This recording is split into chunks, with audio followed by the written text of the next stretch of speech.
Hello all. एक ऐसा topic जो कि हर बंदे के घर से जुड़ा हुआ है। हर बंदे के घर में प्रैक्टिकल बात है कि एक ना एक ऐसा अकाउंट जरूर होता है जो कि इनऑपरेटिव होता है, यानी कि वो ऑपरेशन में नहीं होता है, बैंक में वो यूज नहीं होता है। वो वेरी करता है कि आपका 2 साल यूज नहीं है या 7 साल यूज नहीं है या 10 साल यूज नहीं है।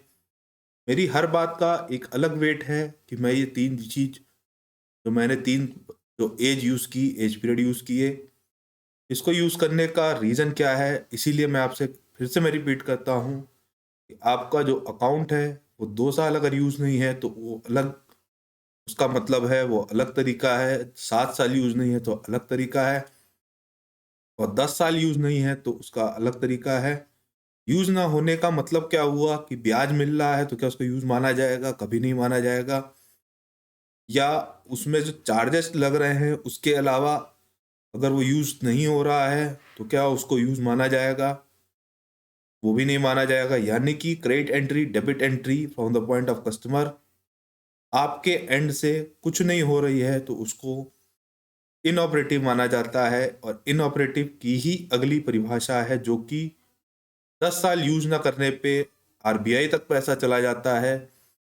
और अभी जो रिसेंटली जनवरी में जो प्रेस रिलीज आया उसमें 34,000 करोड़ रुपए DEAF अकाउंट पे गया हुआ है, डिपॉजिटर एजुकेशन अवेयरनेस फंड पे। तो इसी के रिगार्डिंग मेरी ये वीडियो है कि आपके यहाँ कहीं ऐसा तो नहीं है, क्योंकि मेरे हिसाब से ये हर घर में ये चीज़ होती जरूर है कि एक खाता कोई ना कोई इस तरीके का पुराना पेंडिंग पड़ा रहता है, और हम लोग के आलस के चक्कर में या कोई ना कोई कंप्लाइंस पेंडिंग के चक्कर में वो DEAF अकाउंट में ट्रांसफर हो जाता है। तो आइए स्टार्ट करते हैं इस वीडियो को, जो कि है इसी इन्हीं सब बातों से रिलेटेड।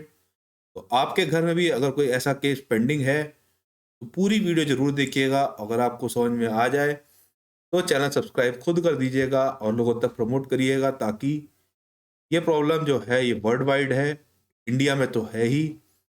इसीलिए ये प्रॉब्लम कई लोगों की इस वीडियो के बाद ख़त्म होने वाली है।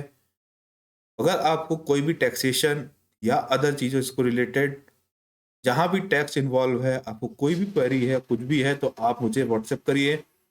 मेरा व्हाट्सएप नंबर नीचे फ्लैश हो रहा है डिस्क्रिप्शन बॉक्स में। इंस्टाग्राम का मेरा अकाउंट है। उसके अलावा अगर आपको मुझसे जुड़ना है तो व्हाट्सएप के थ्रू मुझसे जुड़ सकते हैं। और ये स्टार्ट करते हैं इस इंटरेस्टिंग सी वीडियो को, जो कि रिगार्डिंग है आपके बैंक अकाउंट से रिलेटेड। बैंक अकाउंट कोई भी हो, चाहे सेविंग हो, चाहे करंट हो, चाहे आरडी हो, चाहे एफडी हो, कोई भी अकाउंट हो, सबके लिए बात हो रही है। एक एक करके सारे अकाउंट पे बात करेंगे। सबसे पहले बात कर लेते हैं इनऑपरेटिव अकाउंट के बारे में। इनऑपरेटिव बोले तो not operating the account for more than 2 years. एक बार फिर से मैं डिफाइन कर देता हूँ नॉट ऑपरेटिंग का क्या मतलब हुआ। ना तो क्रेडिट एंट्रीज हो रही हैं, ना डेबिट एंट्रीज हो रही हैं। Credit entries other than interest, यानी जो आपको ब्याज मिलता है, उसके अलावा भी अगर कोई क्रेडिट एंट्री नहीं हो रही है उसकी बात हो रही है। अगर आपके कोई चार्जेस जो एनुअल चार्जेस कटते हैं या अदर चार्जेस जो भी बैंक काटता है, उसके अलावा अगर आप डेबिट एंट्री यूज नहीं कर रहे हैं, यानी कि विड्रॉल नहीं है, ना चेक के थ्रू ना कैश के थ्रू, उस पर भी ये चीज़ एप्लीकेबल हो जाती है। अब एक क्वेश्चन दिमाग में आएगा, यार मेरे अकाउंट में तो 1 लाख रुपए रखा हुआ है, लेकिन वो 1 लाख रुपए जो रखा हुआ है, लेकिन ना मैंने 2 साल से क्रेडिट एंट्री की ना डेबिट एंट्री की, मेरे पैसे का क्या हुआ होगा? इसका क्या रिएक्शन दिया जाए? क्या ये इनऑपरेटिव माना जाएगा? जी हाँ, ये इनऑपरेटिव होगा। सबसे पहली बात तो यहाँ नोट करने वाली है कि अगर आपका बैलेंस 1 लाख हो या 100 रुपये हो या 1,000 रुपये हो, इनऑपरेटिव सारे खातों में लगता है। मिनिमम बैलेंस से इनऑपरेटिव का कोई लिंकेज नहीं है। सबसे पहले तो आपने बैंकिंग की पहली परिभाषा को समझ लिया। अब अगली परिभाषा पे जाने से पहले मैं आपको एक चीज और क्लियर कर दूं। मैंने जब स्टार्ट की वीडियो तो मैंने 3 पार्ट में उसको डिवाइड किया, अप टू 2 ईयर्स, 2 ईयर्स से 7 साल, और 7 साल प्लस से 10 साल। तो जब 2 से 7 साल की बात आई तो आपका खाता इनऑपरेटिव तो हो गया, लेकिन जब इनऑपरेटिव हो गया तो यहाँ पे समझने वाली बात यह है कि 7 साल पे आके ब्रेक क्यों लगा। 7 साल ब्रेक इसलिए लगा क्योंकि जो कॉन्स्टिट्यूशन ऑफ इंडिया है, जो हमारा गवर्नमेंट ऑफ इंडिया है, वो ये कहता है कि अगर 7 साल से ऊपर अगर आपको हो गए हैं और आपने बैंक ऑपरेट नहीं किया है, तो इसका मतलब ये हुआ कि आप जो है लीगल बंदे नहीं रह गए, यानी कि आपकी डेथ हो गई है, तो आपको एक इंडेमनिटी बॉन्ड देना पड़ेगा, जिसके बाद वो भी कोर्ट से बनेगा, जिसके बाद आपको ये एक लीगल अथॉरिटी मिल जाएगी कि नहीं, ये बंदा लीगल है और इसको डेथ इसकी नहीं मानी जा सकती, बस इसने अकाउंट ऑपरेट नहीं किया था। उसका रीज़न आप अपने बॉन्ड पे दे ही चुके होंगे कि रीज़न क्या है अकाउंट ना ऑपरेट करने का। कई बार ऐसा होता है कि आपकी एफडी या आरडी स्टार्ट हो जाती है, जैसे पहले हुआ करता था, एफडी पे ब्याज बहुत ज़्यादा था, लोगों ने 5-5 साल ही करा ली, लेकिन जब फॉर्म भरा तो ऑटो रिन्यूअल का टिक करना भूल गए। उनको लगा कि ऑटो रिन्यूअल हो रहा है, लेकिन जब 10-15 साल बाद जब आपको जब फॉर्म मिला तो आपने उस पर लीगल कंप्लाइंस चेक किया, इसको मैच्योरिटी कैसे कराया जाए, तो पता चला मैच्योरिटी तो बैंक पर भी नहीं आई, ऑटो रिन्यूअल भी नहीं हुआ, यानी कि सेविंग अकाउंट में ट्रांसफर भी नहीं हुआ और ऑटो रिन्यूअल भी नहीं हुआ। एफडी का क्या हुआ? एफडी आपकी अनसेफ हो चुकी है, अब आपको उसके लिए लीगल कंप्लायंस करना पड़ेगा। अब आगे की बात करने से पहले मैं आपको तीसरे लेवल पे ले जाना चाहता हूँ कि what if inoperative for more than 10 years, 10 साल से ज़्यादा हो गए। अब क्या होगा? आपका पूरा का पूरा सेविंग बैंक का पैसा, करंट बैंक का पैसा, यानी सेविंग अकाउंट का पैसा, करंट अकाउंट का पैसा, एफडी का पैसा, आरडी का पैसा, ये चारों तरीके के पैसे जो आपके हैं, अगर आपने 10 साल हो गए हैं और यूज़ नहीं किए हैं, ना क्रेडिट एंट्री हुई है ना डेबिट एंट्री हुई है, आरडी है तो अगर ओवर ड्यू हो गई है तो, एफडी है तो मैच्योर हो चुकी है लेकिन वो कोई ट्रांसफ़र नहीं हुई है, लेकिन और आपने उसके बारे में पता भी नहीं किया। एफडी का केस मेरे हिसाब से बहुत नॉर्मल केस है कि 10 साल तो पार हो ही जाते हैं।